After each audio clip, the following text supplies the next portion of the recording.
नमस्कार दोस्तों, स्वागत है आप सभी का लर्न कंटेंट एक्सप्लोर में। आज हम लोग पढ़ने वाले हैं वाक। चलिए शुरू करते हैं। तो वाक के रचयिता हैं ललित जी। तो कवित्री जी कहती हैं, रस्से कच्चे धागे की खींच रही है नाव, जाने कब सुनी मेरी पुकार, करे देव भव सागर पार। अर्थात रस्से कच्ची धागे की खींच रही है नाव। वो कहती है एक नाव है जिसको एक रस्सी से खींचा जा रही है और वो रस्सी कच्चे धागे से बनी हुई है। वो कहती हैं कि जाने उनकी पुकार कब सुनी जाएगी, कब ये संसार रूपी सागर वो पार कर पाएंगी। तो इस पूरे का अर्थ यही है कि जैसे पानी टपके कच्चे सकोरे, व्यर्थ प्रयास हो रहे मेरे, जी मैं उठती रह हूँ, घर जाने की चाह है घेरे। इसका अर्थ यही है कि रस्सी कच्चे धागे की यानी उनके सांसों के बल पर उनका जो शरीर है वो खींच रही है। जो रस्सी है यहाँ पर बोले हैं उनकी सांसें, ठीक है, और जो नाव बोली है वो है उनका शरीर। तो जो सांसों के बल पर उनका पूरा वो जीवन जीवित है, वो जीवित है उनके सांसों के बल पर, और वो प्रभु को पाने का प्रयास बार बार कर रही हैं, किंतु वो बार बार असफल होती जा रही हैं। जैसे कि एक कच्चे मटके से पानी टपकता रहता है और चाहे आप कितना प्रयास कर लो वो टपकना बंद नहीं करता, उसी तरीके से वो भी बार बार प्रयास कर रही हैं किंतु बार बार वह विफल होती जा रही हैं और वह चाहती हैं कि कब उनकी पुकार सुनी जाए और वो ईश्वर के दर्शन कर सकें।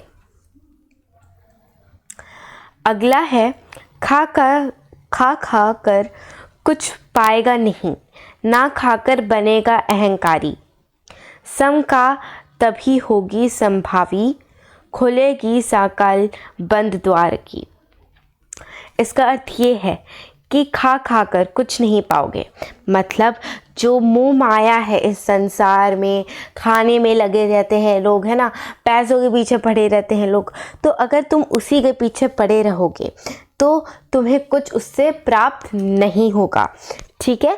और अगर तुम एकदम ये संसार की जो मोह माया है उसको एकदम छोड़ दो, त्याग कर दो, साधु संत बन जाओ, उससे क्या होगा, तुम अहंकारी बनोगे कि मैं बहुत बड़ा हूँ, मैंने देखो इतना सब कुछ बड़ा बड़ा काम कर दिया, मैंने जो खाना था, ये जितनी भी मोह माया थी वो सब मैंने उसे त्याग कर दिया है, अब मैं एक साधु संन्यासी हूँ, राइट। तो वो अहंकारी हो गया है, आपके अंदर अहंकार आ जाता है। इसका अर्थ यही है कि आप ऐसा भी ना करो कि सब मोह माया में लीन हो जाओ या साधु संत बन जाओ, उसके बीच का रास्ता अपनाओ, ठीक है। तो ये वह बोलती हैं। आगे देखिए, फिर देखिए आगे क्या कहती हैं। वह कहती हैं सुख दुख के बीच का अगर आप रास्ता अपनाओगे, है ना, तब आपको तभी प्रभु भक्ति की प्राप्ति होगी, मतलब प्रभु की प्राप्ति होगी, आपसे यही कहा जाता है। तीसरे वाक्य में वह कहती हैं कि कवित्री जी कहती हैं कि प्रभु की प्राप्ति के लिए वह संसार में सीधे रास्ते से आई थी, किंतु यहाँ आकर मोह माया आदि संसारिक उलझनों में फंसकर अपना रास्ता भूल गई। अर्थात ये है इसका कि वह आई, ठीक है, खाली हाथ आई और खाली हाथ चली गई, है ना। वो पूरे जीवन में प्रभु की प्राप्ति में ही लगी रही, संसारिक उलझनों में फंसी रही, मोह माया में लगी रही, और वह जिस कार्य के लिए आई थी वह भूल गई। ना ही उन्होंने कोई बड़ा कार्य किया जिससे कि प्रभु को खुश कर सके, है ना। तो ऐसा कोई कार्य उन्होंने किया नहीं, या वह सोचती है कि मैं प्रभु के पास जब जाऊंगी तो वह क्या मुँह लेकर जाएंगी, है ना। तो यहाँ पर इसका भावार्थ ये है कि गुरु महिमा का वर्णन करते हुए सच्चे गुरु को प्राप्त करने, भवसागर से पार पाने। की बात कही है। ठीक है, उसके बाद है जेब टटोली कोड़ी ना पाई, माझी को दूं क्या उतराई। अब देखिए यहाँ पर मैं थोड़ा चला कर दिखाती हूँ। देखिए यहाँ पर वो कहती है जेब टटोली कोड़ी ना पाई। इसका अर्थ ये है कि वह क्या करती रही, वो जेब टटोलने में पैसे इकट्ठा कर रही हैं। ठीक है, अगर वह वापस जाएंगी प्रभु के पास, है ना, तो उनको किराए के रूप में वो क्या देंगी।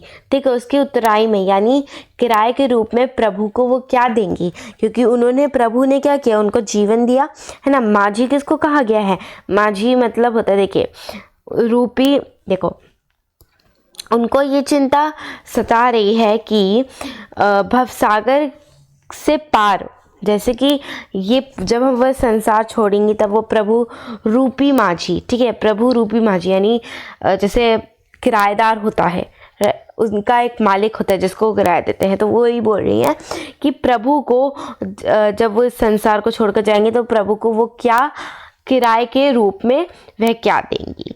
ठीक है, तो ये यहाँ पर बोला जाता है। आगे देखते हैं, आगे है थल थल में बसता है शिव, भेद ना कर क्या हिंदू मुसलमान, ज्ञानी है तो स्वयं को ज्ञान जान, वही है साहिब से पहचान। अब ये बहुत अच्छी चीज़ है। देखिए यहाँ पर क्या कहते हैं, यहाँ पर कहते हैं थल थल यानी हर जगह, जगह जगह क्या बसता है शिव। शिव मतलब ये वाला है ईश्वर, शिव मतलब होता है ईश्वर। ठीक है, तो यहाँ पर क्या कहते हैं, हर जगह क्या है, ईश्वर बसता है। ऐसा नहीं है कि तुम इंसान भेद मत करो, हिंदू मुसलमान में तुम भेद मत करो कि ये हिंदू है ये मुसलमान है, उसमें तुम भेद मत करो। भले ही तुम अलग अलग थल थल जगह जगह जाकर क्या करते हो, ईश्वर को पूजा करते हो, ईश्वर को याद करते हो, है ना, उनको पूजते हो, है ना।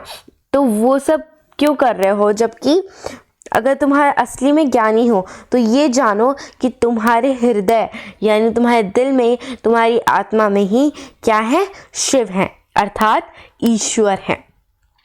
तो इसलिए हे मनुष्य, तू धार्मिक आधार पर हिंदू मुसलमान का भेदभाव त्याग कर उसे अपना ले।